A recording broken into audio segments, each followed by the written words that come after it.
The Awakening.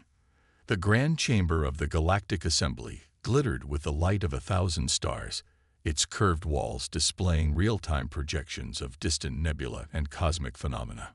Representatives from over 300 species filled the tiered seating, their bodies a kaleidoscope of evolutionary paths, some towering with multiple limbs, others floating in containment fields of specialized atmospheres, and many more forms beyond human imagination.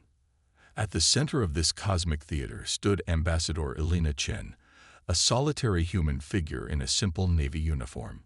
Her posture was relaxed yet dignified, hands clasped behind her back as she gazed up at the Assembly's High Council, the 7 most powerful species who governed interstellar affairs.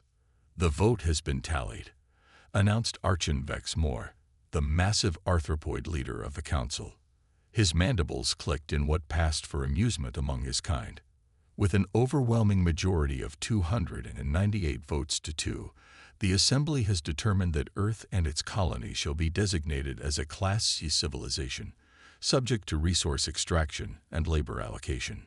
In diplomatic terms, Earth had just been sentenced to slavery. The chamber erupted in a cacophony of sounds, chittering, hooting, the strange harmonic tones of crystalline beings, all celebrating their decision. Resource-rich Earth, with its billions of adaptable workers, would fuel their economies for centuries. Elena Chen didn't flinch. She didn't plead. She simply nodded once, her face betraying nothing. "Ambassador Chen," Vexmore continued, leaning forward on his segmented limbs. "Standard procedure grants you a final statement before implementation begins. Though I should warn you," his mandibles clicked again, "no amount of human rhetoric has ever reversed an assembly decision." The chamber quieted. Even in their triumph, they were curious about this final, futile gesture from the human. Elena stepped forward. When she spoke, her voice carried effortlessly through the vast space. "Thank you, Vex Moore." She smiled, a small, knowing smile that seemed oddly out of place. "On behalf of Earth and all human colonies, I would like to express our appreciation for this clarity." Murmurs of confusion rippled through the Assembly. "For centuries, humanity wondered if we were alone in the universe," Elena continued. "Then we discovered your civilizations, your wonders, your achievements. We approached you with open hands and open hearts." She paused, her smile fading. "And now you have shown us exactly who you are." The chamber grew still. Something in her tone had shifted, not to anger, not to desperation, but to something colder. "You see us as primitives. Our ships seem basic to you, our weapons outdated, our territory small. You believe we are easy prey." She reached into her pocket and withdrew a small device. "You have made a profound error in judgment." With a simple tap on the device, the cosmic displays surrounding the chamber changed. Gone were the nebulae and stars. Instead, massive ships appeared, black, angular vessels that seemed to absorb light rather than reflect it. Weapons platforms orbiting distant moons. Underground facilities stretching for kilometers beneath Earth's surface. "What is this?" demanded Vex Moore, rising to his full 3-meter height. "Reality," Elena replied calmly. "For the past 80 years, since our first contact with your scout ships, humanity has been preparing. While our official delegations attended your cultural exchanges and trade summits, we built. While our public-facing technologies remained deliberately modest, we innovated. We anticipated this day might come." The images shifted again, showing closer views of the ships. Their scale became apparent. Some were larger than small moons, bristling with weapon systems unlike anything the Assembly had encountered. "These are the Erebus-class dreadnoughts," Elena explained, as if conducting a routine briefing. "Just one division of our defense fleet. As we speak, they are moving into position around the homeworlds of every council member." The chamber exploded into chaos. Delegates shouted, some fleeing toward the exits. The council members huddled together in urgent consultation. "This is an outrage," bellowed Kurzana, the avian council member. This is a deliberate violation of assembly protocol. You were required to disclose all military capabilities.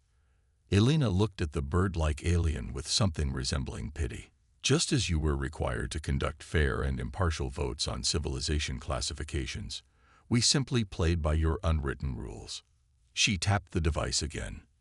The images shifted to show something new, a microscopic view of tiny machines, barely visible to the naked eye. These are our architect nanites, she continued. For the past 5 years, they'd been integrated into every trade good, every diplomatic gift, every cultural exchange item that left Earth. They're dormant now, but upon activation, she let the implication hang in the air. You're bluffing, hissed Archon Vex Moore, though uncertainty had crept into his voice. Elena shook her head. 3 days ago, when it became clear which way this vote would go, we activated a small number of them within your central defense networks. Just enough to give us access. Just enough to ensure we could respond appropriately to today's decision. She tapped the device once more, and as if on cue, the chamber's lights flickered. The security doors sealed shut. The personal shields carried by the council members fizzled and died. The Galactic Assembly has existed for 9,000 years, Elena said, her voice echoing in the suddenly silent chamber. In all that time, you've encountered species who were either too primitive to resist or too honorable to strike first. Humanity is neither. Fear, pure, primal fear, now rippled through the assembly. Many of these species had never known military defeat. Some had never even conceived of it as a possibility. What do you want? Asked Vex Moore. His earlier arrogance evaporated. Justice, Elena replied simply.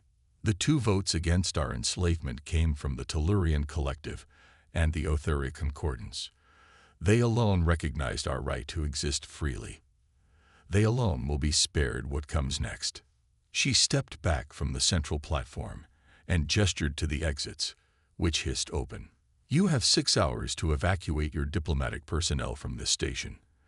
After that, it becomes the headquarters of the Earth Defense Command. She turned to leave, then paused. Oh, and one more thing. The nanites in your systems. They're transmitting the access codes for your planetary defense shields as we speak. With that, Ambassador Chen walked calmly from the chamber, leaving behind the now panicking representatives of the most powerful civilizations in the known universe. Admiral Hiroshi Tanaka stood on the bridge of the EDF Leviathan, the flagship of Earth's hidden fleet.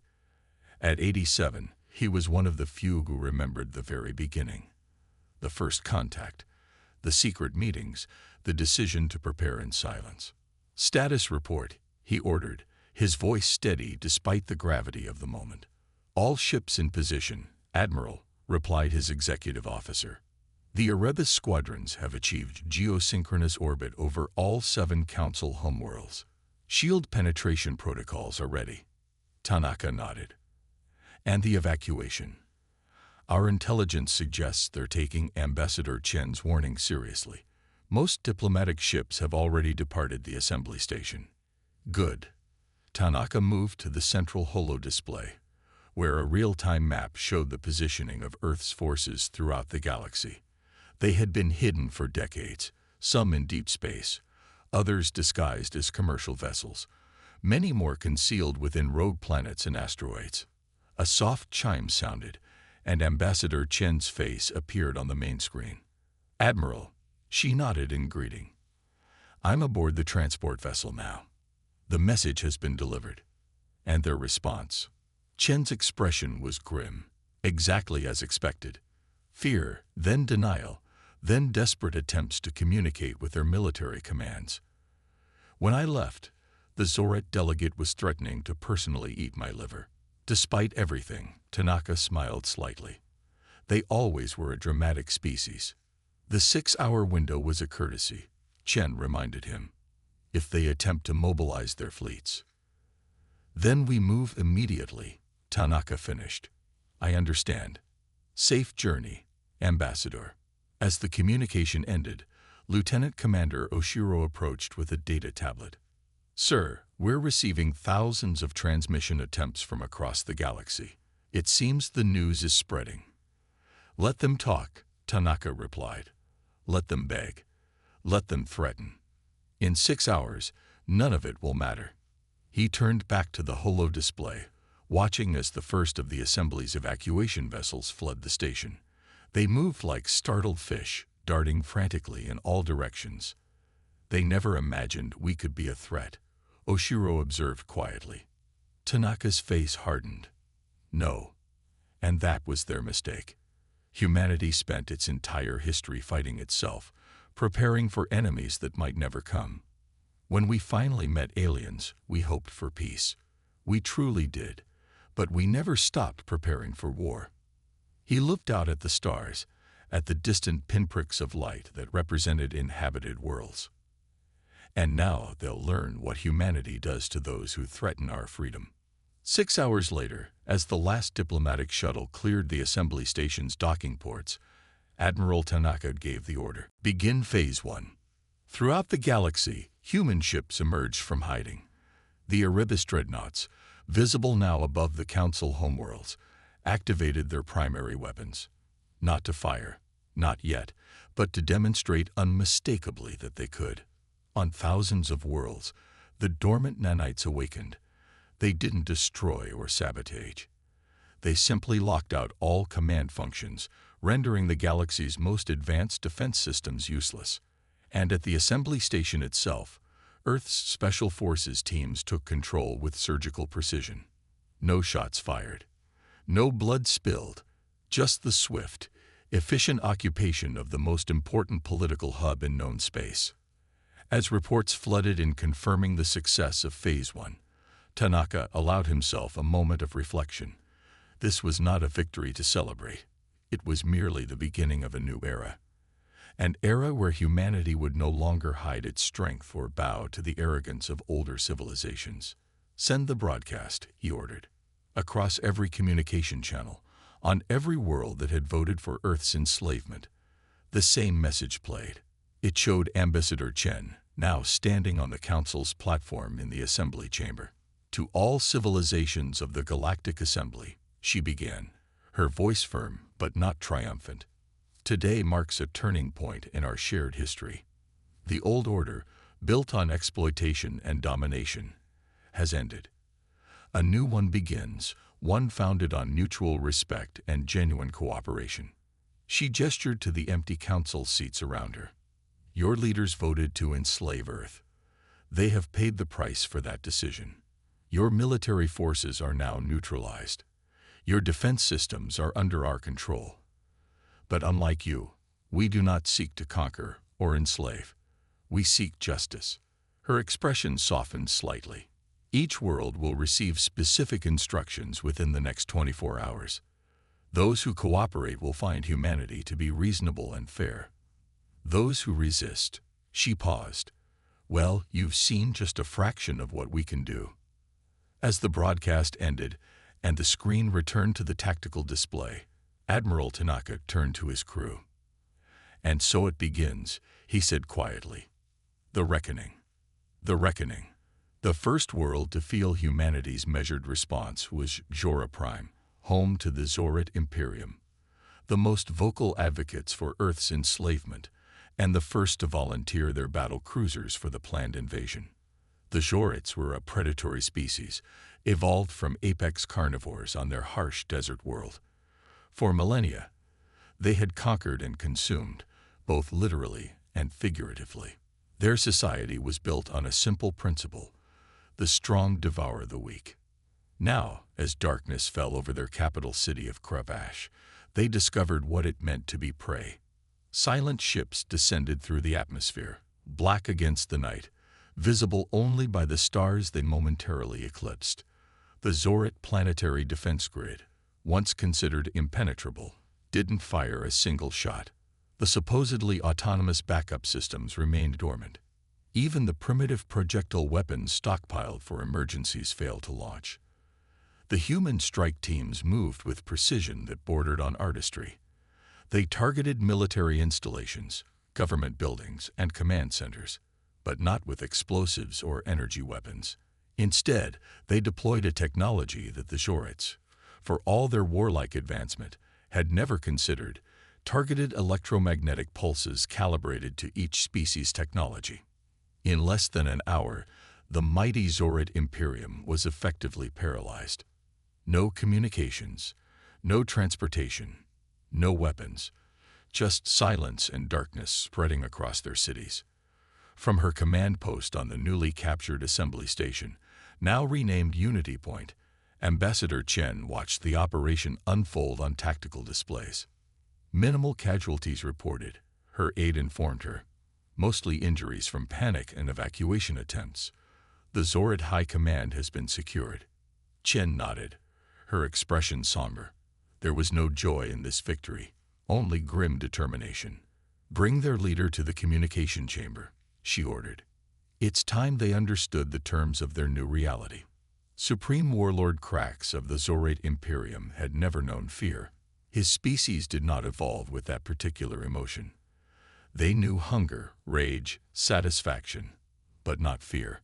Yet as he was escorted into the communication chamber by silent human guards, he experienced something uncomfortably close to it. His proud crest, usually flared in dominance, lay flat against his scaled head.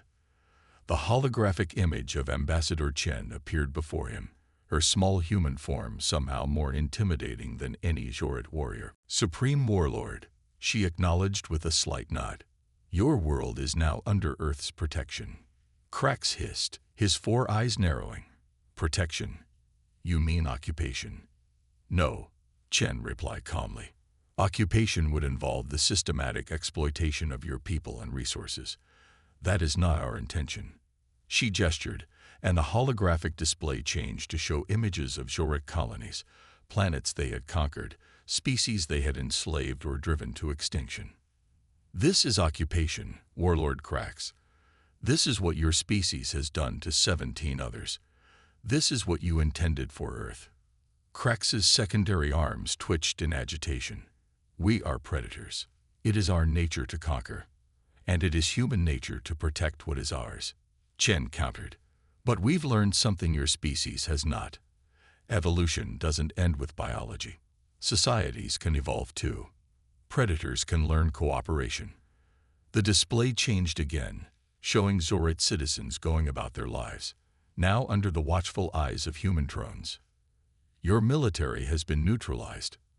Your government now answers to an Earth Oversight Council, but your civilians, those who have committed no crimes, will continue their lives with minimal disruption. Krax's crest rose slightly in confusion. You are not taking slaves, not claiming territory. No, Chen said firmly. Within 1 standard year, once a stable transitional government is in place, Earth forces will withdraw from Zorid space. You will remain independent, but with conditions. She leaned forward, her eyes locked with his. You will never again build weapons capable of interstellar deployment. You will never again enslave another species. You will make reparations to those you have harmed. And you will remember that when you had power, you chose cruelty. And when we had power, we chose justice. The supreme warlord of the once mighty Zorid Imperium stood silent for a long moment. Then, in a gesture that would have been unthinkable days earlier, he lowered his head in submission. We understand, he said quietly. Jorah accepts these terms. News of the Zorid capitulation spread across the galaxy like wildfire. Planets that had prepared for resistance suddenly reconsidered. Those that had begun evacuations paused. The paradigm had shifted in ways no one had anticipated. Earth wasn't behaving like a typical conqueror. In the following weeks, humanity's forces systematically dismantled the military capabilities of each council world. One by one, the most powerful species in known space surrendered without a fight.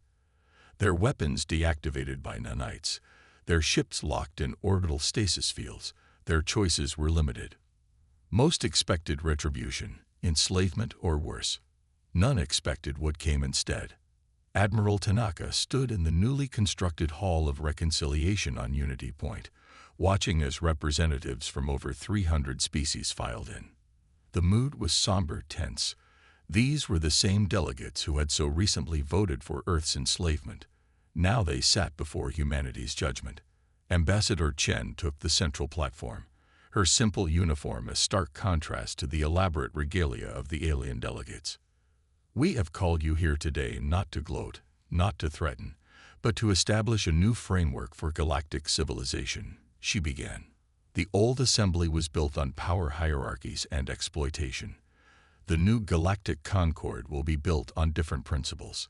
Behind her, a holographic charter manifested, hundreds of pages of legal text, ethical frameworks, and organizational structures. "We've spent decades studying your societies, your histories, your legal systems.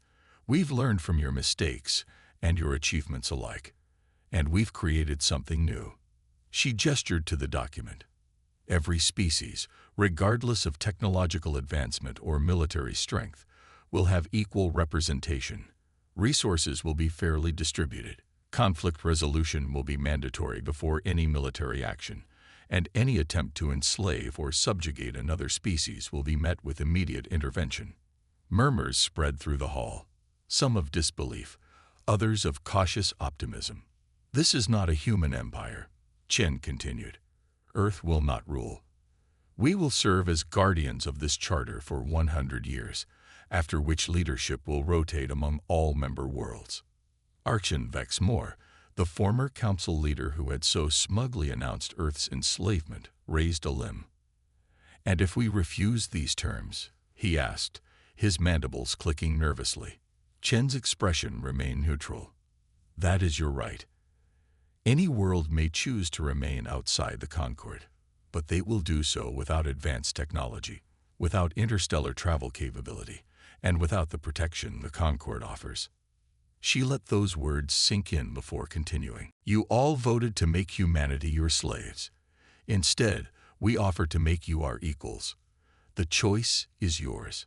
6 months later, Admiral Tanaka stood on the observation deck of the Leviathan, watching as construction drones swarmed around what would become the headquarters of the Galactic Concord, a massive station at the system's Lagrange point.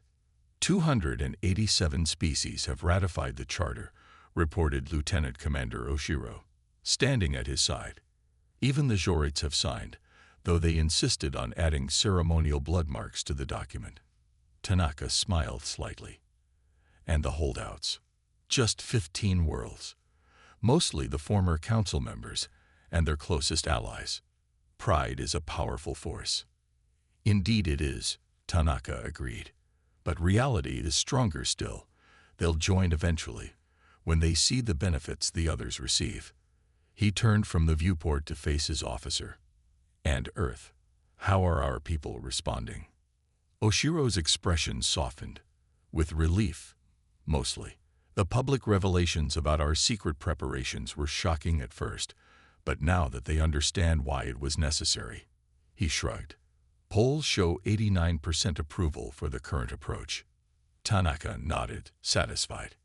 Humanity had walked a dangerous line, preparing for war while hoping for peace, developing weapons they prayed would never be used. The ethical burden of that secrecy had weighed heavily on those who knew. "Sir," Oshiro said hesitantly, "if I may ask, did you ever believe it would come to this? Did you think the Assembly would actually vote for our enslavement?" The Admiral was silent for a long moment, gazing out at the stars. "I hoped they wouldn't," he finally answered. "For 80 years, I hoped we were building defenses that would never be needed. I hoped the Assembly would recognize our right to exist freely. But hope is not a strategy, Commander." He gestured toward the construction site, where ships from dozens of worlds now work together. "And sometimes, it takes a demonstration of strength to create the possibility of peace. The Concord exists because we were prepared for war." On a remote world at the edge of known space, Ambassador Chen stood beneath an alien sky, watching twin moons rise over a landscape of purple vegetation. Beside her stood Ilara, an elder of the Myriolan species, one of the many civilizations that had suffered under the Assembly's rule. When the humans first contacted us, Ilara said, her voice musical despite her age, we were afraid. Our last experience with spacefaring races had been traumatic. Chen nodded, understanding. The Myrialans had been classified as a resource species by the Assembly centuries ago, their world stripped of rare minerals, their people used as test subjects for various genetic experiments. Yet you took a chance on us, Chen observed. You were one of the first to share intelligence about the Assembly's true nature. Ilara's skin rippled in what passed for a smile among her kind. We saw something in humans that we had not seen in other species, a contradiction that gave us hope. A contradiction. Yes, the elder said. You built weapons of tremendous power, yet you genuinely desired peace. You prepared for the worst while working for the best. Most species choose one path or the other, aggression or pacifism. Humans embraced both simultaneously. She gestured to where Myrialan children played with human engineers, helping to install new water purification systems. A gift from Earth. That is why, despite everything, I believe the Concord will succeed where the Assembly failed. You understand that peace must sometimes be defended with the possibility of force. Chen watched the children, human and alien together, and felt a weight lift from her shoulders. The path forward would not be easy. Old hatreds would not disappear overnight. But for the first time in human history, the galaxy was moving toward genuine cooperation rather than domination. We came close to losing everything, she said quietly, if the Assembly had attacked before we were ready. But they didn't. Ilara reminded her. They underestimated you. They saw what they expected to see, a young species, naive and vulnerable. The alien elder turned to face Chen directly, her multifaceted eyes reflecting the moonlight. Now they see the truth. Humanity is neither predator nor prey. You are something else entirely, something new, something that perhaps this galaxy has needed for a very long time. Back on Earth, in the underground complex that had coordinated humanity's shadow preparations for decades, Director Lydia Carter supervised the final task of the Awakening Protocol. Begin decommissioning, she ordered. Around her, technicians worked at control stations, sending commands to facilities across the solar system and beyond. One by one, the most devastating weapons humanity had developed, planet killers, star destabilizers, and worse, were safely dismantled. These were the weapons they had never intended to use, the last resort if all else failed. Now, with the Concord established and peace-taking route, they were no longer necessary. Weapon System Omega, deactivated, reported a technician. Thanatos Protocol, terminated. Black Sun Array, powering down. Carter nodded, watching as decades of terrible innovation were laid to rest. They had served their purpose, not by being used, but by making humanity strong enough to change the rules of the game. Director, said her assistant, approaching with a data tablet. The final report from Unity Point. The transition is complete. The Concord Council has been seated, with representatives from all member worlds. Carter took the tablet, scrolling through the report with a sense of both accomplishment and relief. And the former council species. The Zorits and the Vex have signed the charter. The others are still holding out, but negotiations continue. Ambassador Chen believes they'll join within the year. Carter set down the tablet and looked up at the massive display showing Earth. Beautiful, blue, and now truly safe for the first time since humanity had discovered they weren't alone in the universe. They thought we were weak, she said softly. They thought we would be easy prey.